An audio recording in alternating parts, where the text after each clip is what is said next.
오늘 우리에게 주시는 하나님의 말씀은 신약 마태복음 28장 1절로 10절입니다. 마태복음 28장 1절로 10절, 저와 여러분들이 한 절씩 교독하시고 10절 말씀 함께 읽겠습니다. 안식일이 다 지나고 안식 후 첫날이 되려는 새벽에 막달라 마리아와 다른 마리아가 무덤을 보려고 갔더니 큰 지진이 나며 돌을 굴려내고 그 위에 앉았니. 그 형상이 번개 같고 그 옷은 눈같이 희건을 지키던 자들이 그를 무서워하여 떨며 천사가 여자들에게 말하여 이르되 너희는 무서워하지 말라. 십자가에 못 박히신 예수를 너희가 찾는 줄을 내가 아노라. 그가 여기 계시지 않고 이대로 사랑하시네. 와서 그가 누우셨던 곳을 보라. 또 빨리 가서 그의 제자들에게 이르되 그가 죽은 자 가운데서 살아나셨고 너희보다 먼저 갈릴리로 가시나니 거기서 너희가 배우리라 하라. 보라, 내가 너희에게 일렀느니라 하거늘. 그 여자들이 큰 기쁨으로 빨리 무덤을 떠나 제자들에게 알리려고 다름질할세. 예수께서 그들을 만나 이르시되 평안하냐 하시거늘 여자들이 나아가 그 발을 붙잡고 경배하니 이에 예수께서 이르시되 무서워하지 말라. 내 형제들에게 갈릴리로 가라. 거기서 나를 보리라 하시니라. 아멘. 지난 1월 초에 이튼 산불이 발생했었습니다. 여러분 다 기억하실 텐데요. 저는 그날을 선명하게 기억합니다. 1월 7일 저녁이었습니다. 그날 바람이 꽤 많이 부는 날이었는데요. 하교하는 아이들 픽업하기 위해서 학교로 갔는데 그 학교에서 그리 멀지 않은 산, 멀찍이 보이는 산에서 불이 막 번지기 시작했습니다. 소방차 수십 대가 그곳을 향해 가더라고요. 그래서 그 불을 이제 잡기 위해서 애쓰고 애썼지만 워낙 바람이 강해서 결국 불이 크게 번졌고 큰 피해를 발생시켰습니다. 그 산불이 일어난 그날 저녁부터 대피 관련 메시지와 문자가 쉴 새 없이 왔습니다. 그래서 산불 가까운 지역은 여러분 아시는 것처럼 의무적으로 다 대피를 했고요. 제가 살고 있었던 학생 아파트 거주민들도 대부분 대피를 했습니다. 그 학생 아파트가 4개 동으로 되어 있거든요. 외부에 또 1개 동이 더 있긴 하지만 4개 동으로 되어 있는데 4층 건물도 있고 또 5층 건물도 있습니다. 어림잡아 한 120 유닛 정도 되는 것 같아요. 불이 난 그 다음날 저녁에 밤에 딱 창밖으로 보니까 불이 켜져 있는 집이 저희 집 외에 딱 2집이 있더라고요. 그 말은 120가정 중에 3집 빼고 다 대피를 했다는 이야기입니다. 그렇게 2주간을 쭉 지냈는데 저희 식구들도 숨쉬기 힘들 정도로 또 공기가 안 좋고 잿먼지도 많고 할 때에는 차를 타고 불 안 난 곳으로 한 2시간 갔다가 그 다음날 새벽 기도도 있고 해서 다시 돌아오곤 했습니다. 참 쉽지 않은 기간이었는데요. 그런데 불이 점점 더 확산이 되자 이제 대부분의 사람들이 다 대피하고 저희도 이제 대피하기 위해서 가방을 다 싸놓고 현관문 앞에 딱 이제 모아두었습니다. 그런데 이제 어디로 가야 하나 이런 생각을 하는데 막상 떠오르지가 않더라고요. 근데 그 찰나에 우리 교회 성도님들 여러분들이 전화를 해주시더라고요. 전화해 주시고 카톡 보내주시고 문자 보내주시고 괜찮으시냐고, 아이들은 어떠냐고, 또 여러분들이 어디 대피할 곳 없으면 어서 본인 집으로 애들 데리고 오라고. 너무 고마웠습니다. 사실 눈물 나게 정말 고마웠습니다. 그러면서 이런 마음이 들더라고요. 그래, 나에게는 우리 성도님들이 있다. 하늘이교회가 있다. 참 마음이 든든하고 따뜻하고 고마웠던 기간이었습니다. 사실 불이 나면 얼마나 어렵고 힘든 일이 많아요. 불편한 점이 많습니까? 그럼에도 불구하고 따뜻한 마음, 고마운 마음, 또 큰 사랑을 느꼈던 그러한 기간으로 기억하고 있습니다. 불이 다 잡힌 지 벌써 이제 몇 개월이 지났잖아요. 그 지역이 인근이다 보니까 그 주변으로 다닐 때가 있는데, 그러면 저의 이목을 딱 끄는 것이 있습니다. 눈길이 가는 것이 있어요. 바로 도단한 초록의 새순들입니다.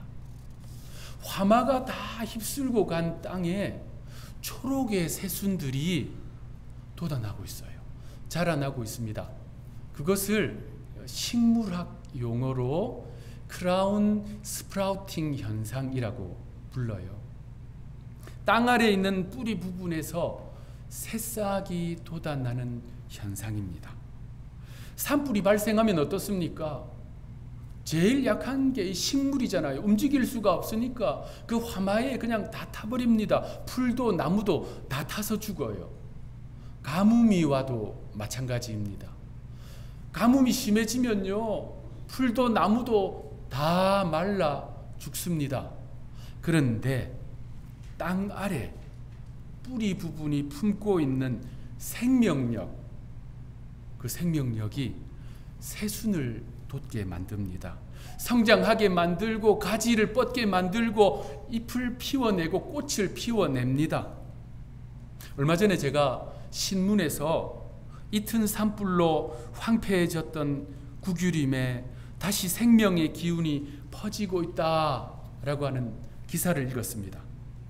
환경연구팀이 그 화재난 일대를 쭉 조사를 해보니까 새순이 돋고 있는 거예요. 식물이 살아나고 있는 거예요. 그러니까 새들이 돌아오고 초식 동물들이 돌아오고, 초식 동물들이 돌아오니까 퓨마와 같은 대형 동물들도 돌아오고 있다라고 하는 내용이었습니다. 그렇게 식물들이 살아나니까 생태계가 회복되고 있다라고 하는 희망의 메시지였습니다. 자, 그래서 제가 앞서 말씀드린 크라운 스프라우팅 현상은 죽어버린 나무, 산불이라고 하는 그 엄청난 재난 속에서 죽었던 나무가 다시 살아날 수 있도록, 그래서 생태계가 회복되도록 창조주께서 심어 놓으신 나무의 생존 전략입니다. 우리는 이러한 하나님의 섭리를 통해서 생명력, 그 생명력의 신비를 엿볼 수 있습니다. 오늘 본문은요, 가장 위대한 생명의 이야기입니다. 오늘 본문의 현장 속으로 우리 함께 가보겠습니다.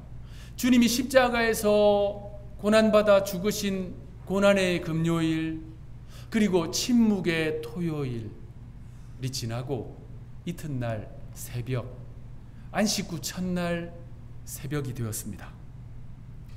죽은 자의 시신을 확인하는 그 유대 장례 풍습, 전통적인 의식을 자청에서 맡은 막달라 마리아와 또 다른 마리아가 예수님이 살아생전 마지막으로 걸어가신 골고다 언덕길을 따라 주님이 묻히신 무덤을 향해 가고 있었습니다.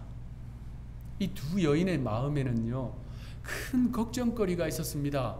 예수님의 무덤 입구를 막아 놓은 그 큰 돌을 어떻게 옮길까? 그거 옮겨놔야 예수님의 시신이 제대로 잘 있는지 볼 수 있을 텐데, 그 걱정으로 무덤을 향해서 나아가고 있었습니다.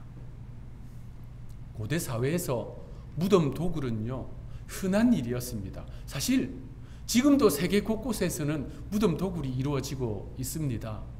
그래서 이 중동 지역 사람들은요, 도굴을 막기 위해서 큰 바위, 보통 사람 키보다 더 크고 무거운 바위를 여러 사람이 굴려서 입구를 막아놔요.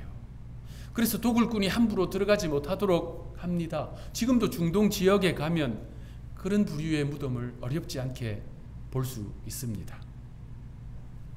예수님의 무덤은 그렇게 큰 돌로, 사실 큰 바위로 막혀 있는 상태입니다. 여기에 더하여 로마 경비병들은요, 유대 대제사장의 요구에 따른 총독의 명령을 받고 무덤 입구를 막고 있는 그 돌을 인봉했습니다. 자, 여기서 인봉이라 함은 그 돌에요 줄이나 끈을 두릅니다. 그리고 그 끝쪽에 진흙이나 또는 밀랍으로 막아요. 붙여요. 그리고 그곳에다가 총독의 인장을 찍습니다. 한마디로 법적으로 봉인된 상태다라는 뜻입니다. 그래서 누구든지 이 봉인을 훼손하고 돌을 옮기는 것은 로마 제국의 권위에 도전하는 아주 심각한 행위였습니다. 이것은요, 단순한 경고 정도가 아니에요. 이 봉인을 훼손하고 돌을 옮기는 자는 사형에 처하게 된다. 그만큼 중범죄다 라는 것을 보여주는 것입니다. 주님의 무덤을 향해 가고 있던 이 여인들은 어제가 안식일이었어요. 그래서 지금 로마 경비병들이 와서 무덤을 지키고 있는지 또는 그 돌이 봉인되었는지 알 길이 없습니다. 그저 주님을 사랑하는 마음으로, 존경하는 마음으로 한때 예수님의 머리에 향유를 부어드리고 흘러내린 향유로 또 자신의 눈물로 머리카락으로 주님의 발을 닦아드렸듯이 이제는 주님의 시신에 향유를 부어드리기 위해서 그저 그곳으로 가고 있었습니다. 이 여인들은요, 예수님의 시신이 부패해서 상한 냄새가 나는 것을 그대로 두고 볼 수는 없었던 것이지요. 그런데 무덤에 도착한 이 여인들은 소스라치게 놀라게 됩니다. 무덤 입구를 막아 놓은 그 돌이 옮겨져 있는 거예요. 마가복음 16장은 그 돌이 심히 크더라라고 보도하고 있습니다. 한두 사람이 옮길 수 있는 정도가 아닙니다. 그런데 그 돌이 옮겨져 있습니다. 도대체 누가 그 돌을 옮겼을까요? 무덤을 임봉하고 굳게 지키라는 총독의 명령을 받은 로마 경비병들이 옮겼을까요? 예수님이 체포되자마자 두려워 달아나 숨어버린 제자들이 다시 와서 감히 그 돌을 옮겼을까요? 가능성 제로의 이야기입니다. 오늘 본문은 도대체 어떤 상황이 벌어졌는지를 명확하게 가르쳐 줍니다. 2절 말씀 우리 합독하겠습니다. 시작. 큰 지진이 나며 주의 천사가 하늘로부터 내려와 돌을 굴려내고 그 위에 앉았는데 하나님께서 부리시는 파송하신 천사, 그 천사가 가브리엘일지 미카엘일지 우리는 알 수 없습니다. 성경에 나오지 않아요. 그런데 분명한 것은 3절에 그 형상이 번개 같고 그 옷은 눈과 같이 흰 천사가 돌을 굴려내었습니다. 무덤을 지키고 있던 로마 경비병들은 그 압도적인 장면에 오늘 본문은 무서워하여 떨며 죽은 사람과 같이 되었더라. 기절했다는 뜻입니다. 졸도해버렸다는 거예요. 그리고 그들이 깨어나 달아나 버립니다. 자, 그러한 정황 속에서 이 여인들이 무덤에 당도했습니다. 큰 돌은 옮겨져 있지요. 신비로운 천사가 그 바위 위에 앉아 있지요. 얼마나 놀랐겠습니까? 그들을 향해서 천사가 이렇게 말합니다.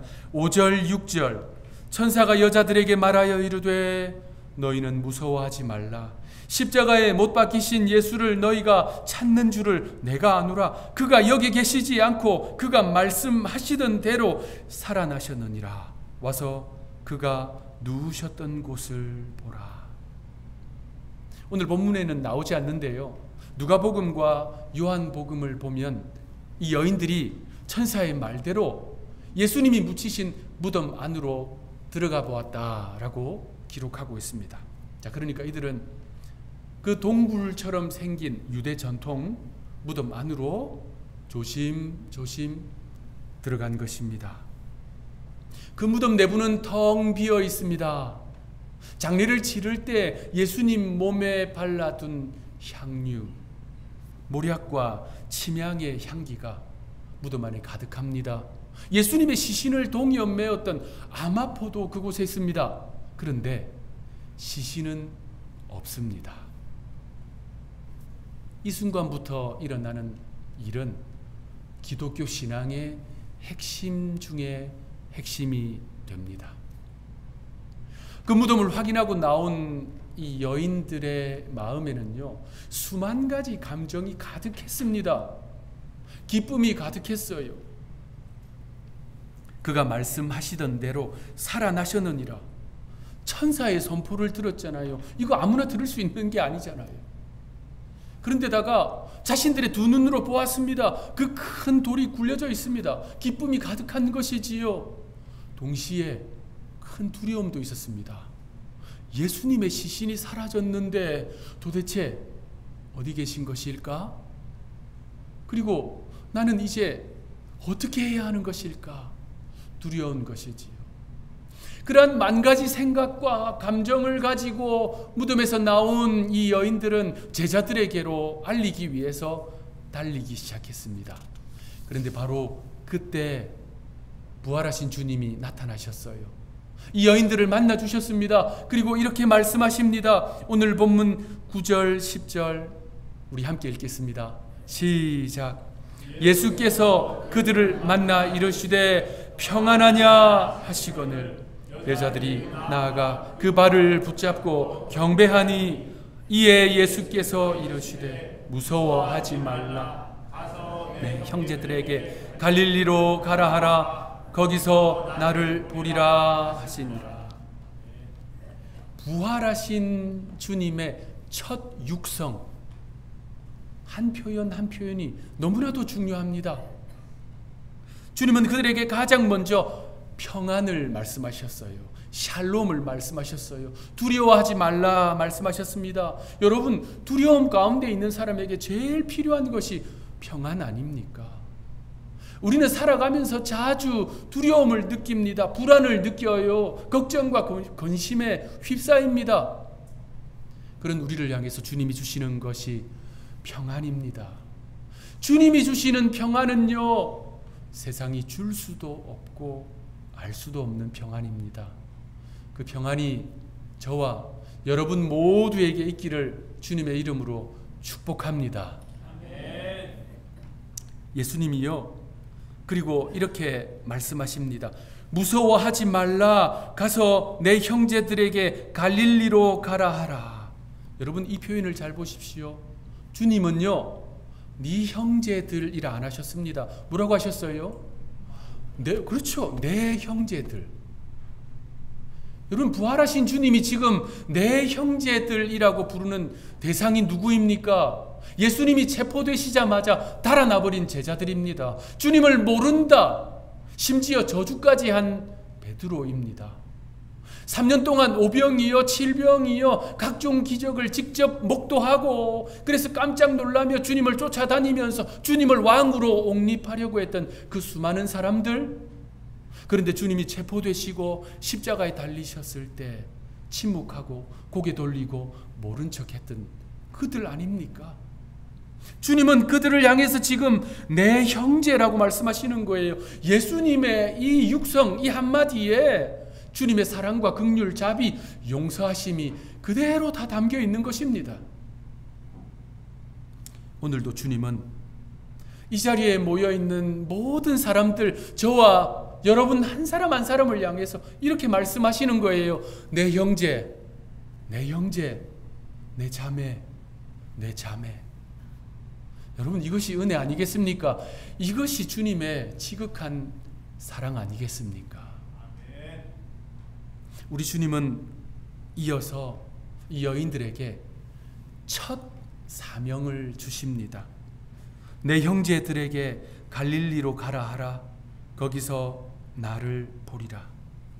예수님을 모른다 하고 떠나버린 그들, 믿음의 길에서 벗어나 세상으로 가버린 그들, 죄와 연약함 가운데 살아가는 그들, 주의 몸된 교회를 떠나서 살아가는 그들, 우리 주님은 그들을 내 형제라고 부르셨어요. 그들이 돌이켜 주님을 만나는 길로 나오도록 부르고 이끌고 초대하라 라는 것이 우리 주님께서 그들에게 맡기신 첫 번째 사명입니다. 예수님은요, 조문객으로 찾아왔던 이 여인들을 사명자로 부르십니다. 부활하신 주님을 믿는 우리들은요, 더 이상 조문객이 아닙니다. 사명자입니다. 그러므로 주께서 이 여인들에게, 이 연약한 여인들, 두려움 가운데 있는 여인들에게 주신 첫 번째 사명은 우리 모두에게도 해당되는 것입니다. 예수님의 부활을 진실로 믿는 우리 모두에게 말입니다. 시릴 에드윈 조드라는 이름의 영국인이 있습니다. 이름난 철학자요, 작가요, 런던 대학교 교수였습니다. 정치적인 활동도 왕성했고요. 특히 BBC 방송에 자주 출연하는 당대 최고의 인기를 끄는 철학자였습니다. 그가 어느 날 방송에 출연했는데 이런 질문을 받습니다. 인류 역사 속 인물 가운데 딱 한 명을 만날 수 있다면 당신은 누구를 만나고 싶습니까? 그리고 그에게 무엇을 묻고 싶습니까? 정말 중요한 질문이지요.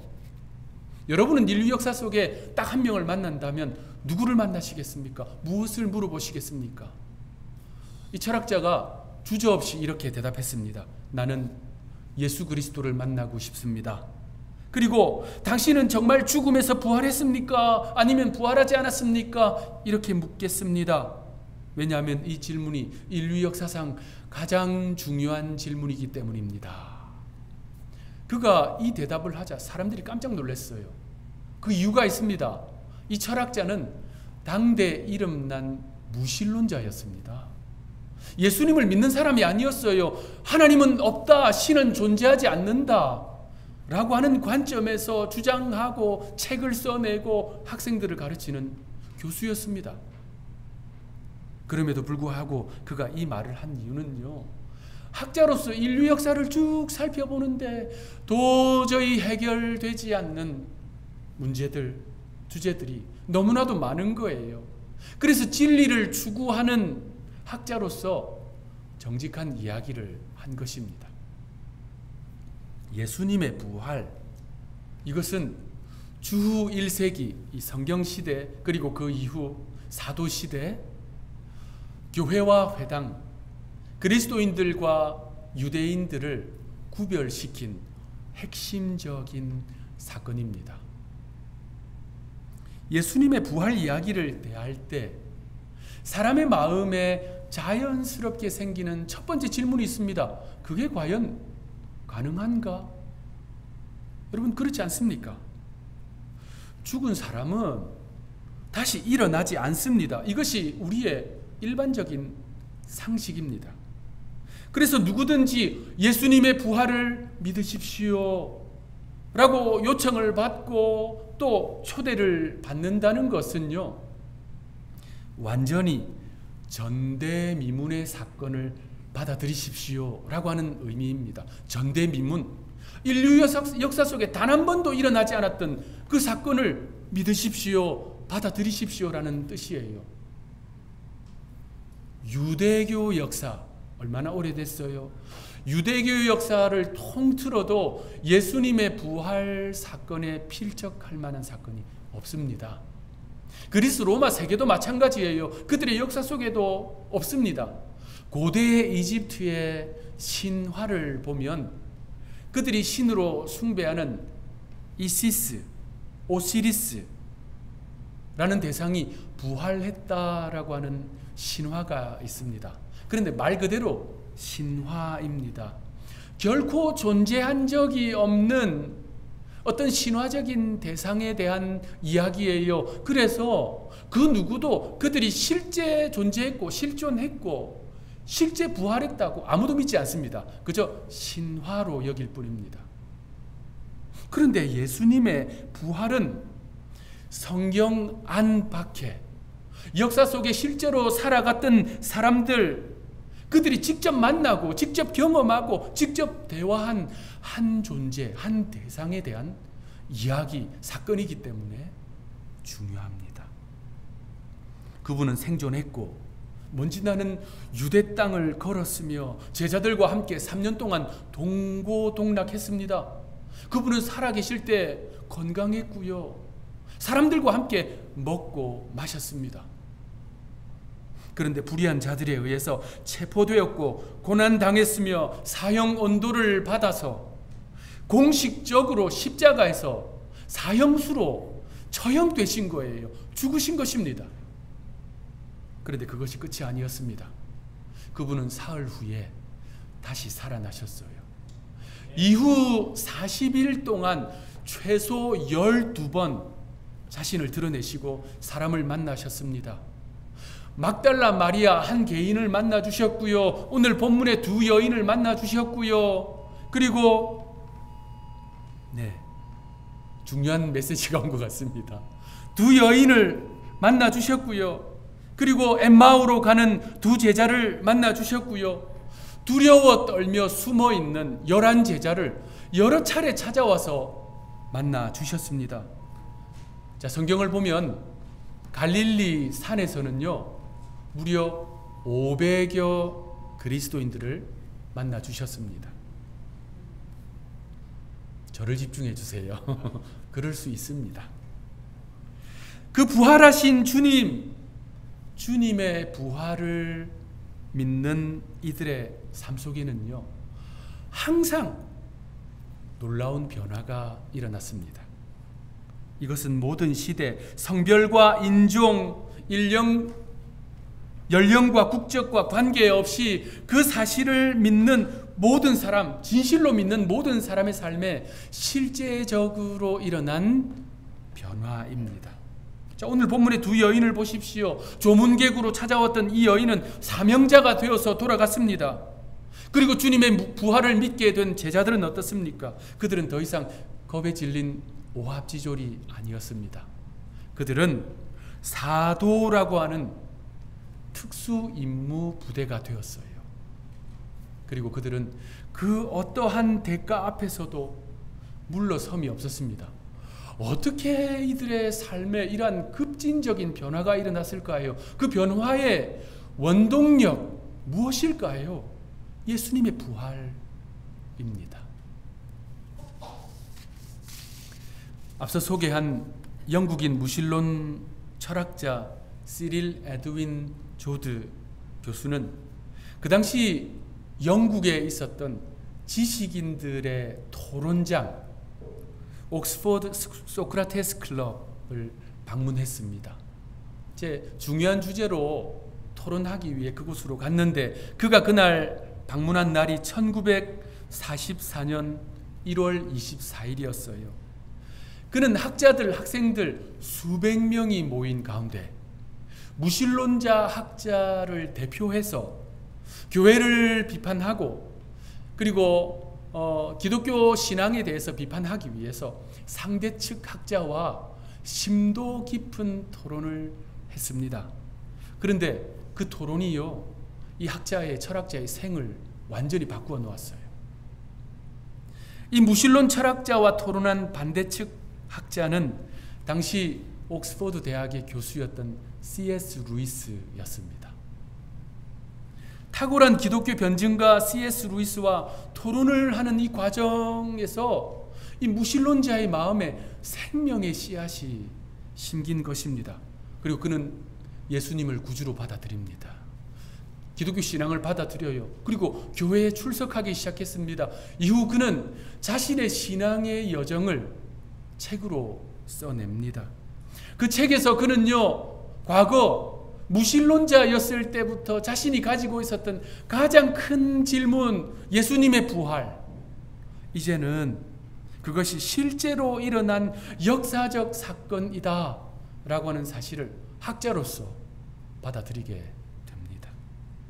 오늘 본문의 이 여인들에게 천사를 통해서 선포된 하나님의 말씀은 오늘 이 설교를 통해서도 동일하게 선포됩니다. 6절, 그가 말씀하시던 대로 살아나셨느니라.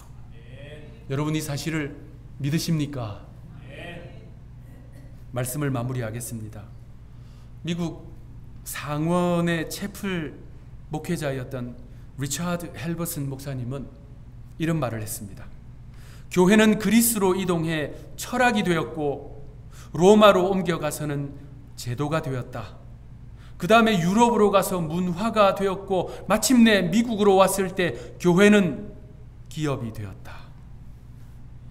생명력을 상실하면 우리의 신앙은요, 여지없이 철학이 되어버리고 교회 생활은 제도와 문화가 되어버립니다. 교회의 모든 활동과 모든 사역은 그저 기업화 되어버립니다.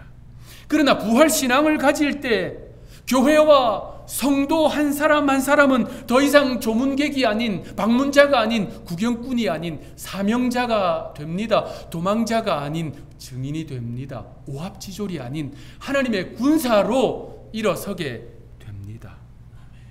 때로는 뜨거운 불과 같은 고난의 순간을 지날 때에도 그 부활을 믿는 생명력으로 인해서 영적인 크라운 스프라우팅, 새싹을 틔우고 가지를 뻗고 꽃을 피우고 열매를 맺습니다.